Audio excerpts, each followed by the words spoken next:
Tema sobre la mesa y le doy la bienvenida a este espacio a nuestro director editorial Raúl Frías Lucio, a mi compañero Víctor Hugo Hernández. Mire, desde mi punto de vista la estadística no es mañosa, ni mucho menos, pero quienes utilizan la estadística para presentar datos la pueden presentar de manera mañosa. Bueno, supuestamente los delitos han ido a la baja. De enero del 2021, enero del 2022, en porcentajes pudiese sonar algo alto. Sin embargo, la realidad la vivimos día a día, en las calles, en los centros comerciales, en las gasolinerías, cuando vamos simplemente caminando con nuestra familia. ¿Estamos al borde de un estado fallido? ¿Podríamos hablar de estar en un estado fallido o en camino a un estado fallido? Caballeros, les dejo la pregunta y el tema sobre la mesa. Gracias, Eduardo. Víctor, ¿cómo estás? Quiero saludarte. Te saludo con afecto, Raúl. Buenas tardes. No creo que estemos en un estado fallido, creo que estemos en un estado fallido, pero sí hay muchas señas, hay muchas alertas que nos indican que podemos irnos hacia ese estado. A ver, el estado fallido hay varios autores que tienen diferentes clasificaciones para poder de alguna forma definir un estado fallido, ¿sí? Las más comunes y las más conocidas, ¿sí? Que existan altos niveles de criminalidad e inseguridad ciudadana. Pues, yo creo que sí tenemos altos niveles de criminalidad, ¿sí? Que tengamos altos niveles de informalidad, pobreza y pobreza extrema. Yo creo que también, sí. Que haya crisis económica, inflación y desempleo. Bueno, hoy se dan datos a conocer del Banco de México, por cierto, sobre el crecimiento. Ya no va a ser del 5% ni del 4%, Nos vamos para abajo. Pero bueno, fuga de talentos, sí, es otra de las, digamos, de los renglones que se marcan para poder esto. Pérdida de control físico del territorio. A ver, en algunos lugares, pues sí, Michoacán, parte de Zacatecas, hoy vemos el tema de los desplazados, que a pesar de que se niega desde la mañanera que haya desplazados, que es cosa del pasado, me parece que está mal informado el presidente, sí, de lo que está pasando, por ejemplo, en la zona de norte del estado de Jalisco, o lo que está pasando en muchas poblaciones de Michoacán, Víctor, o lo que está pasando en Zacatecas, que vimos a la Guardia Nacional llevando a los habitantes de algunas poblaciones cercanas a Jerez para ir a recoger a sus cosas. O sea, entonces, a ver, no digo que estemos ya en un estado fallido, pero me parece que hay elementos como el tema del crimen y la delincuencia que sí hay que considerar y que hay que contener, combatir, Víctor. Sí, Raúl, el país es grande, por fortuna es amplio, tenemos una extensión territorial enorme, tenemos 32 estados manejados de una u otra manera por gobernadores, por sistemas de gobierno, municipios, como para decir que todo el país está en llamas o es un estado fallido. Creo que sería irnos al extremo, pero sí comparto contigo la preocupación que es real. Todos estos elementos que tú manejas están presentes de una u otra manera en diferentes partes de la República y en diferentes proporciones y niveles. Decir que el Estado en sí es todo un Estado inseguro creo que sería un exceso, pero también comparto esa sensación de que las cosas no van bien. Y no es necesario estar en Michoacán para tener miedo a salir a la carretera en el norte del país, o no es necesario estar en Sinaloa o en cualquier otra parte, Guanajuato, como para no sentir miedo quienes viven en Mérida. Finalmente, es el tema de la percepción también. Cuando tú te enteras de tragedias como las que se vivieron recientemente en Michoacán, el temor y el horror cunden, llegan a todo el país, porque la percepción lo ves como un todo, aunque ciertamente está delimitado, como en el mismo Michoacán. Tú y yo estuvimos ahí hace algún tiempo, recuerdo que tuvimos la oportunidad de convivir ahí, y nos dimos cuenta que la inseguridad estaba en ciertas regiones, las más cercanas a la sierra, las más alejadas de la periferia, pero la percepción de la ciudadanía era: estamos en un estado inseguro, cosa que nos reclamaban los restauranteros y decían: la gente no viene a los lugares como Morelia, que son hermosos y que tienen un gran atractivo y que son seguros porque tienen la idea de que Michoacán está en llamas. Y eso ocurre con todo el país, Raúl. Por una pequeña situación que se vive en un municipio, en un estado, en una región, basta para que la percepción de que todo está mal crezca. Desafortunadamente, los elementos que tú manejas, desafortunadamente, sí están presentes en nuestro país en diferente grado. Y déjame sumar uno que me parece que para otros autores la definición de Estado fallido habla de cuando el Estado pierde el monopolio del uso de la fuerza. Así es. Cuando el Estado pierde ese monopolio es cuando, de alguna forma, para muchos autores es ahí donde precisamente se da el Estado fallido. Y me parece que en algunos puntos del país, como tú bien lo has señalado, me parece que ese monopolio del uso de la fuerza, sí, no lo tiene la autoridad. ¿Sí?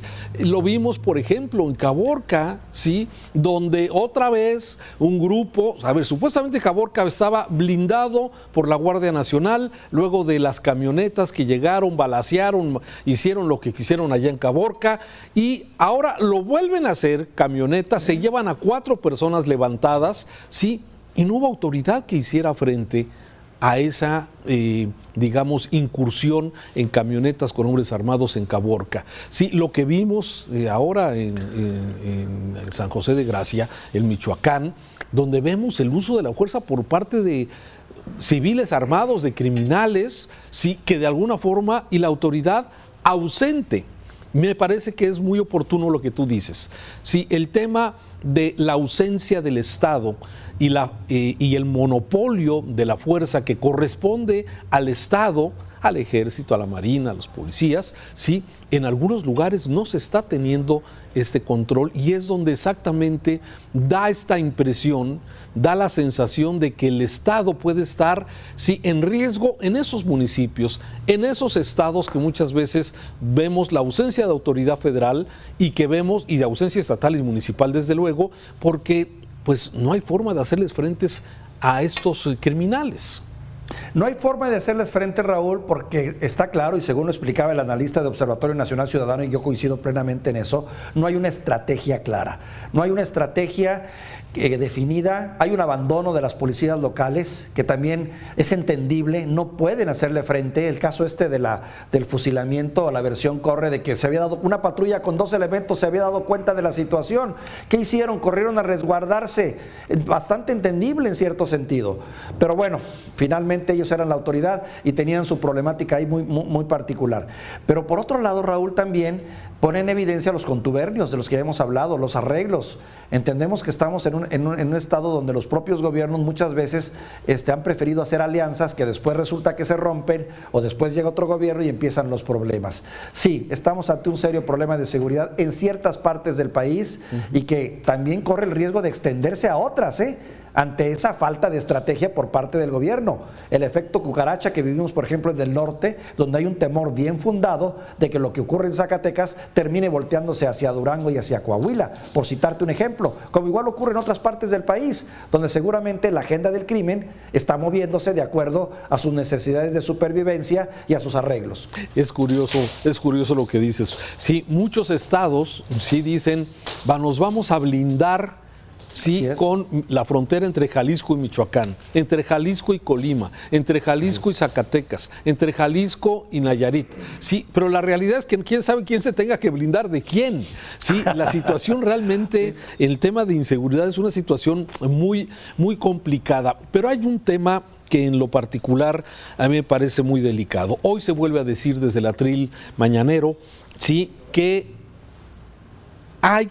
los gobiernos anteriores abandonaron a los jóvenes y por eso hoy te estamos padeciendo este asunto. Pero es que esto no nos dijo el presidente cuando empezó en diciembre del 2018. Ellos dijeron que en 6 meses iban a resolver el problema de la seguridad, y luego que en diciembre, y luego que en 1 año, y luego, y así nos lo hemos llevado, y el problema es que la forma en cómo el gobierno piensa que puede de alguna forma desmotivar a los jóvenes para que se suman al crimen, si es que algunos se suman en forma voluntaria, otros quizás pueden ser secuestrados, levantados y obligados a pertenecer a este grupo de delincuencia.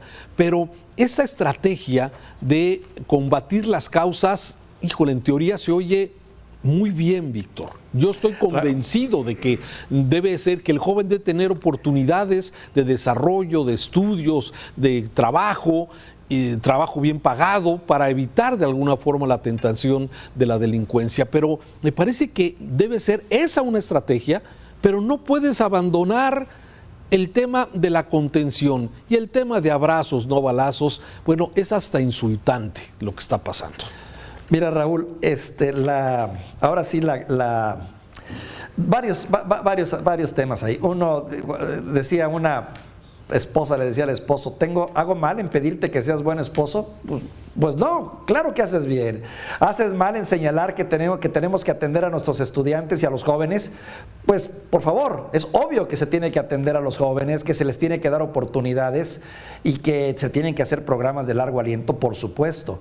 El asunto está en de que esos programas sociales, de los cuales tengo mis dudas, pero bueno, ahí están y qué bueno que estén, porque si no tal vez estaríamos peor, son programas que funcionan en un largo plazo, mediano y largo plazo. Tenemos urgencias en este momento, se nos está muriendo mucha gente, nosotros mismos somos víctimas de la delincuencia, de los ataques y de la violencia. ¿Qué? ¿Tenemos que conformarnos y resignarnos a morir, a perder un familiar, porque este proyecto se va a concretar dentro de unos años y así debe de ser? No, no estoy de acuerdo. Urgen programas urgentes, acciones inmediatas que demuestren que esto se puede frenar. Ahora, en relación a lo que dices de los políticos, mira, Raúl, la otra vez me daban una definición muy correcta. Parte de ser un buen político en este país es tu capacidad para mentir y para después justificar tus mentiras y tu falta de acciones, y que se te crea. En esa medida vas a tener éxito. Sí, porque a veces pareciera, y termino con eso, que el gobierno ha doblado ya, o de alguna forma está vencido sobre el tema de la delincuencia. Yo no veo al gobierno, a las autoridades, pues ahora sí, convencidas de lo que tienen que hacer, sino más bien las veo y escucho las palabras cuando dice el presidente hoy en la mañanera, dice, es que mi política de abrazos, no balazos va a continuar, y pues vamos a seguir atendiendo a los jóvenes, atendiendo las causas. Me da la impresión que eso es como ya ceder, y que pues tenemos un futuro complicado en los próximos años y en los próximos meses. Totalmente de acuerdo contigo. La promesa es vamos a ser mejores mañana. Bueno, mañana, como dicen los economistas, en el mediano plazo todos vamos a estar muertos, ¿no? El problema es ahorita. Y a ellos se les eligió para resolver problemas ahorita, no para llegar con su discurso de vamos a sentar las bases, que es la eterna historia de toda la vida, ¿no? Estos gobiernos se la pasan sentando las bases para el desarrollo futuro que nunca vemos llegar, ni los beneficios los vemos llegar, Raúl. Eso indigna y molesta. Y mira, no tiene que ver con partidos. Lo hemos visto del PRI, lo hemos visto del PAN y desgraciadamente ahora también lo estamos viendo en Morena. Gracias, Víctor. Muy buenas tardes.